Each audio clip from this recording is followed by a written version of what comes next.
Materiales: impactadora, cable de red con roseta en el otro extremo, patch panel.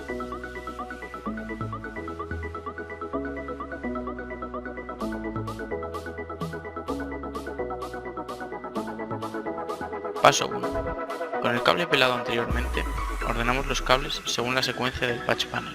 Una vez colocados en el cable, procedemos a impactarlos con la cuchilla de la impactadora. Se quita el sobrante del cable. El patch panel queda instalado con la secuencia correcta.